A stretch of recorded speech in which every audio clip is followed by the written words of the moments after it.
World End Club on the Switch is what I'll be reviewing today, a puzzle action adventure game which leans very hard into the visual novel genre.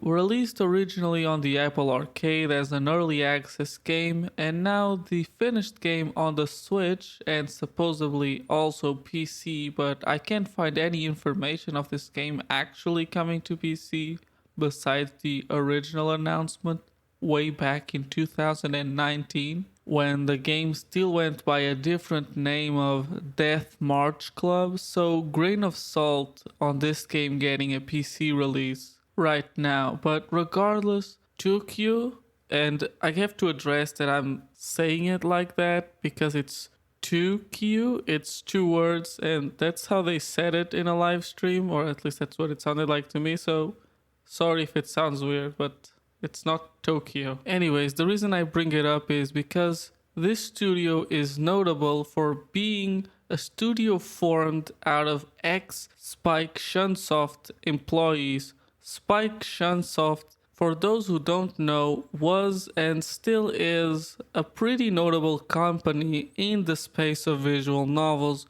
with some really innovative titles, and most notably amongst them the Danganronpa series and Zero Escape series. Why does that matter? Well, because the founders of Took Kyo Games were some of the most important people on those franchises, notably Danganronpa's writer, its illustrator, and its composer, as well as the director of the Zero Escape series, which are all different people. I don't know if that came across, so I feel like I need to say it. But regardless, what does that mean for the World's End Club? While this isn't the first game by Tokyo, technically because of Death Come True, a live action game that you can probably guess as a live action game, it's more like watching a movie with choices than a traditionally built game which you'd expect out of these developers. Regardless, if you want to hear more about that specific game, wink wink, nudge nudge, you can check out my review of it. Regardless, then, with the World End Club being the first quote unquote real game by the studio, and because of it, it kind of stands in a way where it has something to prove itself to fans of those already mentioned franchises, and prove it to themselves that they, the creative minds behind it all, can work on their own without the big company behind them. So, did they do it? Well, first, I find it important to say that while this game follows on similar themes of those other franchises, this is neither a Danganronpa game nor a Zero Escape game. And you shouldn't go into it expecting that, regardless of what the first hour of this game might make you think. Which is a bit misleading because I'm pretty sure that's also the hour that you play on the demo. But you also get to see the follow through of it, so it shouldn't be too misleading if you play the whole thing. And also in that demo you can see something that I think is very important, and that seems to be a focus on a younger demographic, focusing on the adventure of a group of 6th graders, which is actually why I imagine they changed the name from the original Death March Club to something less morbid. But regardless, yes, this means we finally get to talk about the story and enough of the rambling, which is probably one of the strongest pieces of this game actually. Once again, it focuses on a group of 6th graders who are going on some sort of school trip until what seems like a meteor hits Earth, leading to our characters losing conscious and waking up in an underwater amusement park where they are forced to play a morbid game where supposedly only one is able to survive. Now, this may sound like the setup for the whole game, and it could be, but in this case it's not. The underwater game is nothing more than the opening to it. It serves to show the players some basic concepts of the gameplay and also probably poke fun at fans of the Danganronpa and Escape series. The actual premise of the story is about these kids' adventure of crossing Japan and trying to understand what happened after that supposed meteor, And along this journey, our main characters start developing superpowers that play a big role in the gameplay, which we will talk about more in a bit. It's a mystery sci fi adventure game, and that's about as much as I'm willing to spoil because this is one of those stories where the mystery of what's going on is a big selling point as the story slowly unravels and the game keeps dropping hints that allow you to theorize about what's going on and eventually drops information that makes you recontextualize the whole game up until that point or confirm your theory, which I personally really enjoy, but also here once again with what I imagine is a focus on a much younger crowd. The hints here can be a bit on the nose, and I definitely found myself guessing some of the twists pretty early because of it. That being said, even with this focus, the game still doesn't shy away from some harsher topics, death and grief being some of the most prominent ones. But also, without spoiling, a lot of the conclusions can be a bit overly optimistic in a very kid way, and it does end up hurting the experience a bit for me at least. It's not a bad thing, I just wish that if you're going to bring up these type of situations that you also wouldn't be afraid to fully follow up on them. But regardless, given the overall happy and optimistic vibe of this game, I also understand why they would want to take that route.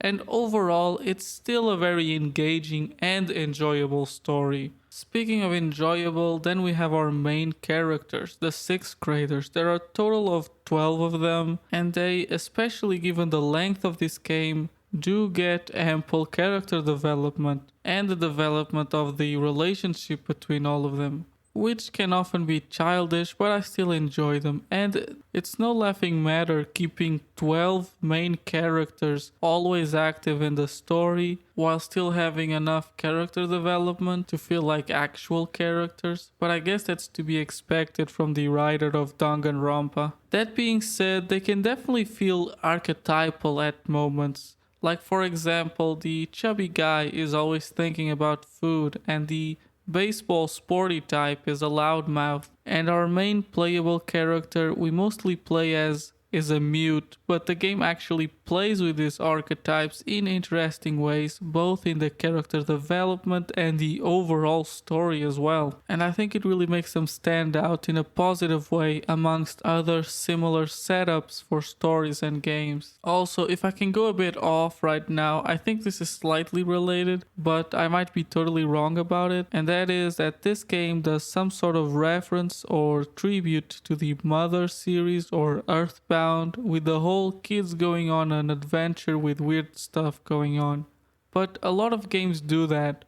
What really made me think of this connection was the main character Raicho having a very similar design with the shorts and the hat, and the more daring one, the shirt with yellow and blue stripes, which definitely pulls me into thinking that it's intentional over coincidental. But regardless, just a little nice detail if true. Now, the final thing to say about the story is that this game is fully voice acted, and I mean fully. I don't think there's any line in this game that goes unread, which is very impressive, especially for a smaller game like this, in both Japanese and English, which I know sub versus dub can be a bit contentious, but I found that both of them were really good, and I don't think you can go wrong with either or. But I do have a problem with it, and it's more of a technical one, which I'll mention in the gameplay. So moving on to that. This is a side-scrolling puzzle game mixed with a very heavy amount of visual novel.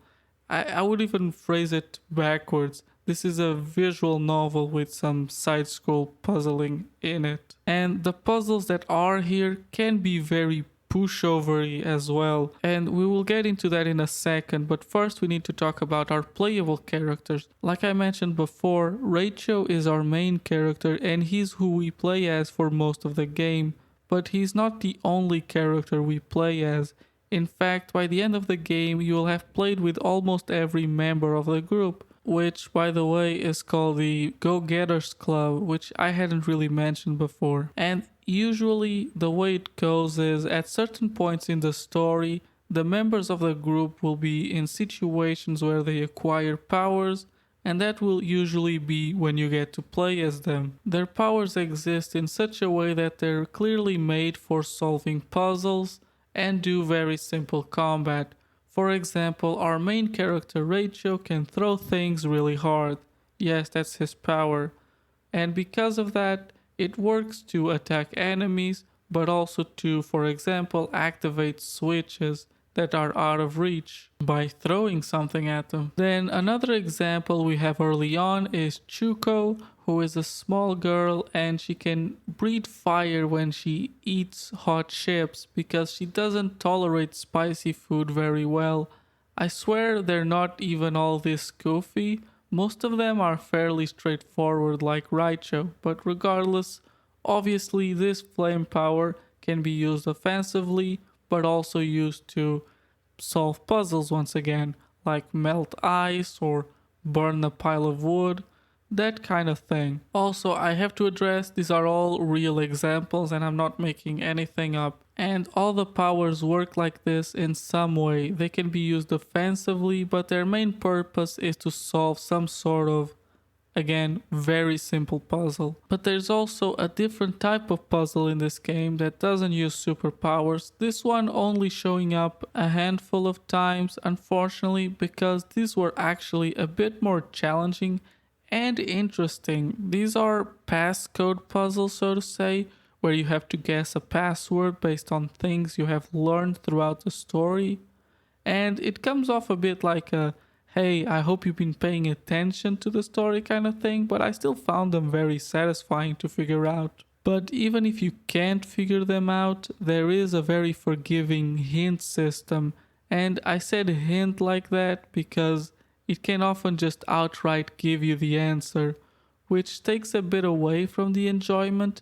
I do wish there were a bit more obtuse and they just give you the answer if you seriously can't figure it out. But regardless, they're all simple puzzles. There just isn't much in this game you wouldn't immediately look at and not know the solution, which is not so much bad as it is dull, especially with how much hand-holding there is already, which once again makes me theorize this is focused for a younger audience. But I don't know, I think even a kid would find these puzzles a bit of a bore, which is a shame because they do end up taking away from the experience. And it's not a situation where I think you should just take away these things in favor of just making it a pure visual novel. Because I think with these kids having superpowers, it does kind of call for this sort of gameplay, but it could just be done so much better in my opinion. To add to this, there is also just an overall clunkiness to the controls. Every animation is just a few seconds too long. Like using Choco, the fire-breathing girl, as an example. To use her power you have to eat a bag of chips, which is one animation where you are vulnerable during it, and then you have to press the same button to attack, and that animation cannot be cancelled and goes on for a solid 3 seconds, where once again you are vulnerable, which leads to a lot of somewhat annoying deaths. This paired with the already clunky and really unresponsive jumping and running controls, it can just be dreadful when you know a gameplay section is coming up. The only thing making up for this is how easy it is, honestly, which leads me to talk about the difficulty. There are 2 modes, easy and normal. I played on normal, where most of the times you die in one hit and most characters' powers need to charge after being used for a certain amount of time, and that's about it. Checkpoints are very forgiving, and honestly, once I beat the game, I went back to try easy mode and I cannot find any difference. Maybe there's something very obvious I'm missing, but I could not tell the difference between normal and easy. But let's move on. There's still a major thing about the gameplay to discuss, and these are the branching paths. Well, branching might be a bit of a stretch. The way it works is, certain situations you'll be given a choice that will determine what path you take. The thing is, both paths will end in the same place. So usually picking a path is a lot more about getting information from that path than it is about the destination. And at one point later on in the game, it will force you into a path that leads to a bad ending, which can be a bit jarring, but it kind of works with the story. And after that, you can just go back and freely play any chapters and make different decisions without starting the game over. And of course, now not being forced into the bad ending when you reach that choice. And because of this thing of only having two paths at any time, then yes, the other one is the path to the real ending. Also important to say that after this happened, I went back and played all the paths I had not yet taken, but I believe you do not need to see every path to finish the game and get the real ending.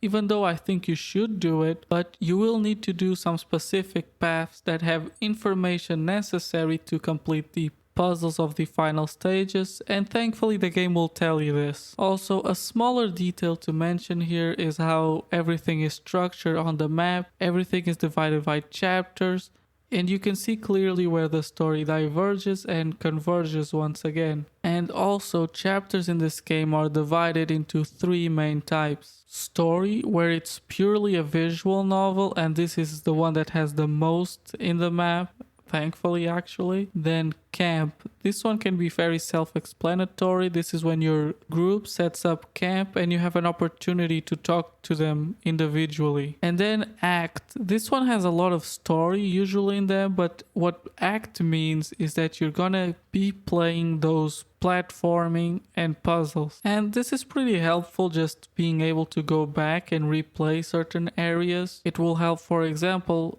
being able to go back and get all the collectibles, the stickers, which I will say I did, and there isn't really much to it. You don't gain anything from collecting all the stickers. So it is a bit weird when they put collectibles and they don't really reward you for it. But whatever. Overall, this whole mechanic of branching paths is fine. It feels a bit underdeveloped compared to something like the Somnian Files, which did a similar thing with its branching gameplay, but a lot more complex, especially since here it never goes off two different paths, and with them always, of course, converging anyways.